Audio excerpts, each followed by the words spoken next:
So the very good news for any organization is that they already have the data points sitting at their computers or in their organization. So the first data points obviously are your own employees, which you can use to better understand your strengths, weaknesses, and your organization.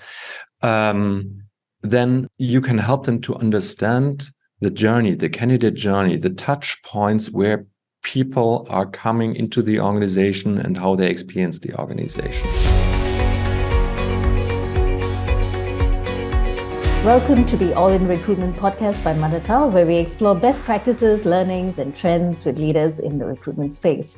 If you like our content, please subscribe to our channels on YouTube and Spotify to stay tuned for our weekly episodes. My name is Lydia, and joining us today is Carl-Christoph Fellinger of Trendence Institut in Germany. Welcome to the show, Christoph. Well, thank you for having me, Lydia, and I'm happy to be here. So tell us a little more about your role, Christoph. I understand you're in charge of strategy and partnerships at Trendence with a focus on employer ratings. Is that right? That is perfectly correct. So the Trendence Institut is a German-based market research organization that has been doing research in employer attractivity and employer branding for the past nearly 25 years. And what we specialized in is the employment markets, trends and topics of the employment market with a focus on Germany, but also in global research for clients like enterprises, like big German discounters, for instance. I have a couple examples there, automotive, energy, and so on and so forth organizations. And my role in strategy and partnerships is in helping the organization to move towards a perfect offer to our consumers, customers, and forging partnerships with other data institutions as our belief that the real benefit of data comes together if you combine various data sources to give a complete picture. If I may say so. We are very strong in surveys and we are amending that with hard data from a job market, from statistics and so on and so forth, and provide that to our clients to give them a holistic picture of their position in the market and the market itself. Now, 20 to 25 years is an interesting Quite a span. period. Yes, it is indeed, because so much would have changed from the methods of branding yourself as an employer to the ways in which you engage with your audience, right? Especially so in the different disruptive periods that we've seen recently. So have there been any insights that you've gained or Trendence has gained in the past 20 to 25 years? Looking into I would maybe name two. One is more on a meta level, and that is that people react in similar ways in similar situations. And I'm thinking especially now about crisis situations. We've been seeing that both the job market and the preferences of talent is very influenced by crisis. So all of a sudden you see that there is an increase, for instance, in job security as a factor for switching jobs, and the openness of switching job is dropping in times of crisis. But right after the crisis, it's more or less the reverse situations. People start now looking for jobs and are more open to change. That is the one thing. The other thing also, I think, has a little bit to do with societal developments. The topics of flexible work conditions has been increasing over the years. Obviously, if you compare 10 years back, we didn't have the means, technology, and opportunities for that. Now that is a factor that we see high up in the factors influencing the employment choices. So these are things I would say that have changed over time. And in the past, let's say 2.5 years or maybe 3 years, that we've seen a shift in, moving from the great resignation back to the great attrition, or the sort of coming back to the job market and being an employer's market altogether right now in some places. Have there been any kind of particular insights that you've had over this kind of behavior that affects employer ratings? Well, at the beginning of the pandemic, it was a shock both for the companies as well as for the talent market. So nobody moved. We've seen the hiring freezes in the companies, and nobody dared to switch up. And probably people also had their minds elsewhere. Obviously, we all had. That changed middle of 2022. Let me say, so all of a sudden we saw a boost in positions opening up. The market for recruiting and employer branding people never has been better than back then. Then this terrible war started in the Ukraine, and at least affected Europe in companies all again starting to hire much more careful than before with the whole energy topic and so on and so forth. So this is what I would say what I've observed in the past 2 years. And on that note, Trendence also has an annual ranking for top employers. How do you go about, what is the methodology behind this ranking? What are some key characteristics of a great employer? So we do have an annual ranking for the German market, where we are asking in total 130,000 people on all levels. So starting really with pupils, going over to students at universities, blue collar and white collar. So you already noticed that we are all about segmentation and target group focus. And we ask them for their general preferences in terms of factors that they consider when they are looking for a job. And we also ask them how they see a preset of 400 companies. And they have to select the ones that they know, then they have to select the ones that they deem attractive. And then we're asking, okay, how do you see that company? The result is a ranking in terms of the most attractive employers for certain target groups in certain segments. So what are some key characteristics that make up a great employer? For instance, maybe the 2022 ranking. I'm not sure if the 2023 one is out yet. Yeah, it was just released recently, and I did look it up, and I would like to illustrate also my favorite topic, the differences between target groups, if I may, because I brought you 2 examples comparing German business professionals. If you ask them what are the main factors, yes, it is salary. Salary is a big factor when switching job, but almost at the same height is respect for people. So the respect company is showing for the people, and it's flexible working conditions. So when you say respect, what does that entail? That's also a very interesting question. Because we do deep dives also into these factors, and it has a lot to do with appreciation of the individual's performance or contribution to the organization. And if you contrast that, for instance, with blue-collar workers, obviously also salary is a very important factor. But it is even being trumped, and that's so interesting with what we said before, that job security, in fact, trumps every other factor, which is not the case with the business professionals. So there already you see a difference between target groups, which is why I'm not a big fan of saying, okay, what are the most important factors? Because the answer will not help the organization to attract the right people, because depending on the target group, these examples or these factors might differ tremendously. And in that sense, how can data contribute to shaping an organization's employer brand? I would say in three ways. The first would be in helping to understand who you are and who you are trying to attract. And that is, for me, the foundation of any authentic and effective employer brand. You need the data to understand who you are, and you need the data to understand what the people you're trying to attract are like and what they are looking for.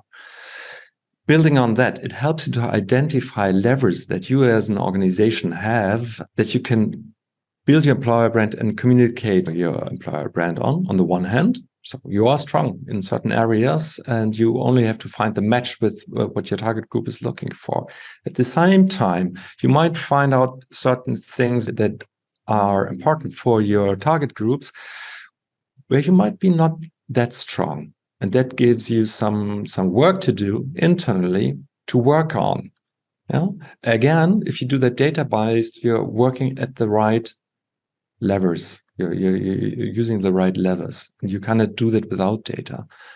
And the third aspect is data helps you to monitor the progress, both on the improvements and, as we are in a changing world, on changes, both in your organization and externally. So data is the foundation at the very starting point. It helps you to do the right things, and it helps you to see and document also your progress. You did mention earlier, quite crucially, and very important point, which is in order to use data in its most effective way, you have to know what the data points are and get the full picture, right? So what channels do you look at before you, let's say, an organization that is about to revisit or just create a brand new employer brand, they're looking at an EVP. What sort of data points do you think they should be looking at? So the very good news for any organization is that they already have the data points sitting at their computers or in their organization. So the first data points obviously are your own employees, which you can use to better understand your strengths, weaknesses, and your organization. Then you can help them to understand the journey, the candidate journey, the touch points where people are coming into the organization and how they experience the organization. So if you combine that's where I would start in understanding the touch points along the candidate journey in the organization, the employee life cycle, that are crucial for the attractivity of the organization for its employees, and to understand exactly what makes it attractive to them.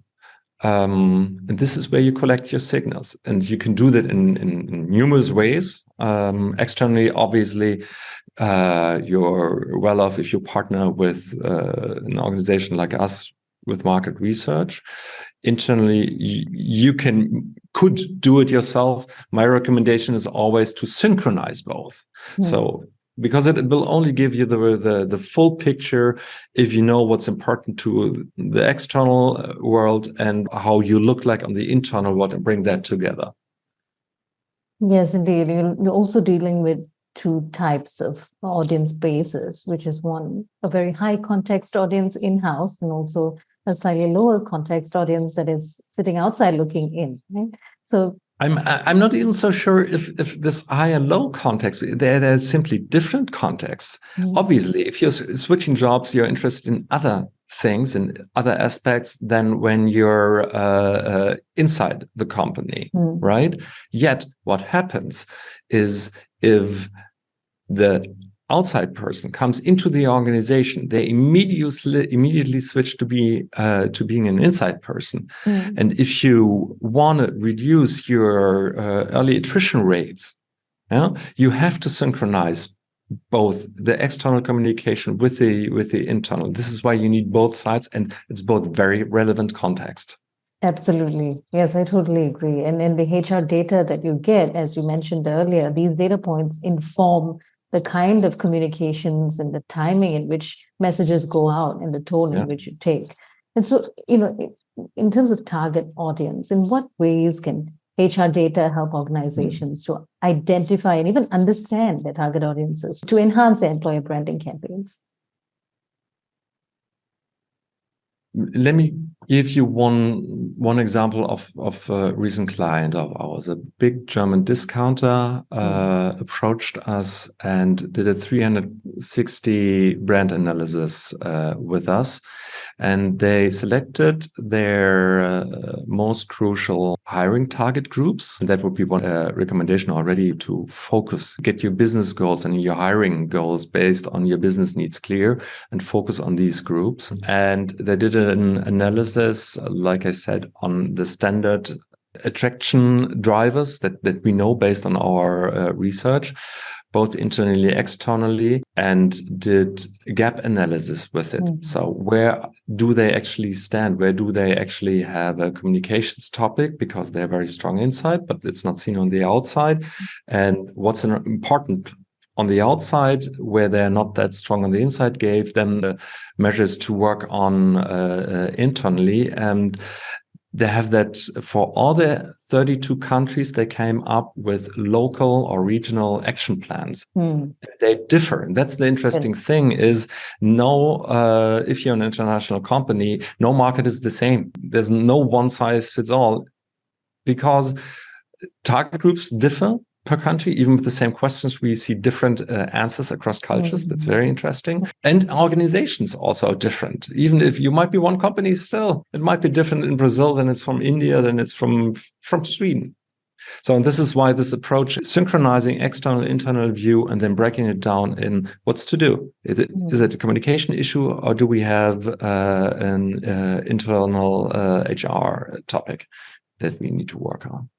So are there any practical examples of how this sort of synchronization that you mentioned, how this can be turned into action, how to execute something like that? Let me maybe give you one example, because I think it's quite interesting, of cultural differences, which is very relevant in communication. So we ask for what do we understand under appreciation for performance. So we've seen that is a very prevalent driver, and it turns out that in general, and I must excuse myself for generalizing a bit. It's always, if you speak about clustered data, it's always generalization. There's also exceptions, but the majority of cases for Asia, appreciation performance looks like a job promotion, or is a job promotion. That's what's understood. In Southern Europe, again, it's money, it's salary increase. In the Northern Europe, it is really appreciation of performance. So meritocracy, more or less. Now, if you keep that in mind for your communication, you have to use different examples in different regions. Yeah, you have to communicate differently. It's interesting that you say, one is a job promotion. The second is a salary increase, and the third is maybe even a public acknowledgement or some kind of exactly. Meritocracy, and they all move towards growth in some form or manner. Could they all be referring to pretty much the same thing, a growth, a next stage in the evolution in the company? That is what they see appreciation as? I think this is highly individual, and this is actually what people feel. So take maybe the Northern Europe example. I think you said it, that the point there is like a public appreciation. Maybe Tom, you did a great job. Lisa, thank you for your contribution in that and that project, right? While it might be in a different context, it might, based on your projects X, Y, Z, we're going to move you in the organization. So yes, it is all the same direction. Yet what it means for the in different contexts might be different, and you will only have the effect of retention in that case if you adhere to these differences. So what might be some challenges that organizations usually face when they try to collect or analyze HR data for employer branding and even recruitment, really, by extension? So, and how can these challenges be overcome? Yeah, you already said there's a tremendous number of possibilities of data points and data itself, and you can get lost in data. I know that I've learned that the hard way. There's so many types of data, so many issues with integrity of data as well. That also, but it already starts. There is so much data, and all of it appears to be interesting, or maybe even is interesting. But there's a difference between interesting and relevant data. And relevant data is, for me, the starting point is, before you look into data, you need to become clear on what is the topic that you're trying to solve, what is the aim, why you're going into the data, and then an assessment of, okay, and what data actually has potentially an effect on that and will help me with the solution. And then next step is checking for the data sources and data quality and data consistency. And keeping that in mind, it's always good to have a mixture of data sources, and it can be even good to have a mix of data types. So amending, my favorite topic is amending either qualitative data, so survey data, with hard data, like you have from performance marketing or from your ATS or so on and so forth, or vice versa, right? To understand the driver actually. And the magic comes in if you combine both kinds of data. So getting clear on what am I actually trying to solve, what data sources could help me, potentially help me in giving me answers to my questions. So you have to have the questions clear, and then an assessment actually of the data and the quality and consistency of data. And do I get similar effects from two data sources is also quite helpful. So do I have like a proof that I'm looking, taking the right conclusions out of my data source? Have you seen in Trendence, typically, when you've seen different clients go about their employer brand and try to elevate their employer ranking, have you seen how, if there have been any examples where a real effective and efficient use of data has proven to elevate the employer brand or increase retention in any way? Absolutely. We see it in the rankings with our clients, because the rankings are the tip of the iceberg. Obviously, there's the whole knowledge is lying underneath in our studies, right? And we've seen clients that have been really working with the insights, with adjusting their communication, for instance. We've seen an increase in their attractivity, right? And they also see an increase either in traffic or in hires also, or time to hire, more or less, right? So again, the more you tailor your communication in that case to what is important to your target groups, the more successful you'll become. And obviously that is also going to show in the rankings. And D&I, diversity and inclusion, it's a huge topic and very critical and pertinent one nowadays, especially. So what are some ways to think about implementing D&I strategies in a hiring process, for instance, going beyond the employer brand, the employee campaign, and moving into the hiring process, that whole candidate experience? For that question, I will also step back. In one of my previous roles, I did work in recruiting. But let me first answer the first part is, again, in communication, to accept that there are differences between men and women, for instance. If we generalize diversity already in these most obvious target groups, there are differences that you need to address in your communication. And we have the data to prove it.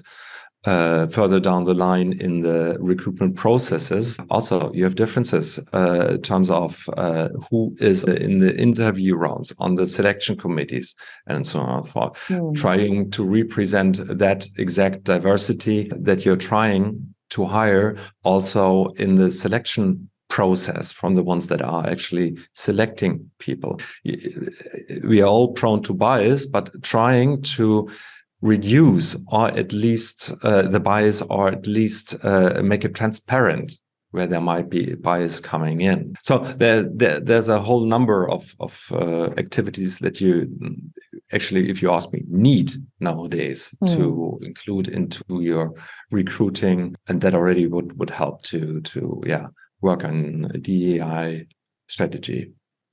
You're also seeing generative AI tools, for just about every function today in the business, you've got an AI tool to help you out. And that's really just changed the nature of work and changed the kind of, the role that maybe recruiters or even employer branding specialists and talent acquisition professionals play today.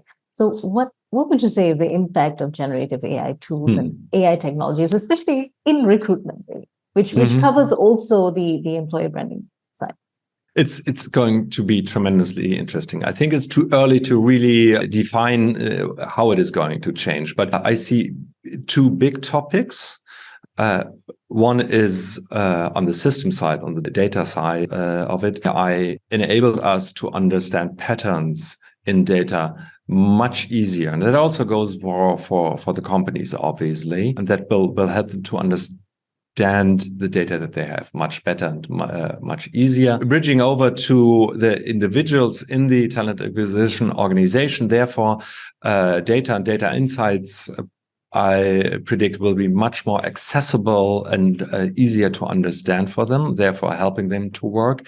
And on the rather operational side of talent acquisition, I think generative AI will be a big supporter in the work, coming up with alternative job titles, job description, and so on and so forth, and also training. And one of my favorite examples, if I may share that at the last point, is my favorite example is an active sourcer who said, "Hey, I'm using ChatGPT to test me as an active sourcer, and I prompted it to be a candidate that is hard to convince." Oh, interesting.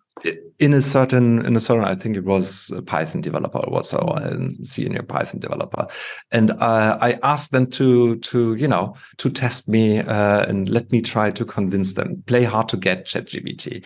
I love that example, and that is an example, that where generative AI even might help us in training. In training, that's a very creative use and yes, absolutely, a nice reversal of exactly, right there. So it's nice to see how you're desperate to attract candidates of very niche specialties, and then you use ChatGPT to ask. I think that's brilliant, and it's probably something I'm going to try too. So let's see what ChatGPT can bring us. But I think it's great to hear about so many different ways to reconcile what's inside and also what's outside, using communication, using the different data points, and also being on top of the different trends that are happening that affect your space as an employer. So thank you very much for your insights and your time today, Christoph. And please drop us your contact details so our audience will be able to find out a little more about the work that you do. So you'll find me on LinkedIn, and I'm happy to connect if anyone is interested in further exploring my favorite topic of breaking down analysis into target groups. Target groups, right? Yes, that's the thing. I wish we had more time to talk about the target groups, and maybe that's a conversation for another time. So thank you very much, Christoph. And thank you, Lydia, for having me. And we have been in conversation with Carl-Christoph Fellinger of Trendence Institut in Berlin, Germany. Thank you for joining us this week. If you like our content, please subscribe to our channels to stay tuned for more weekly episodes from All in Recruitment.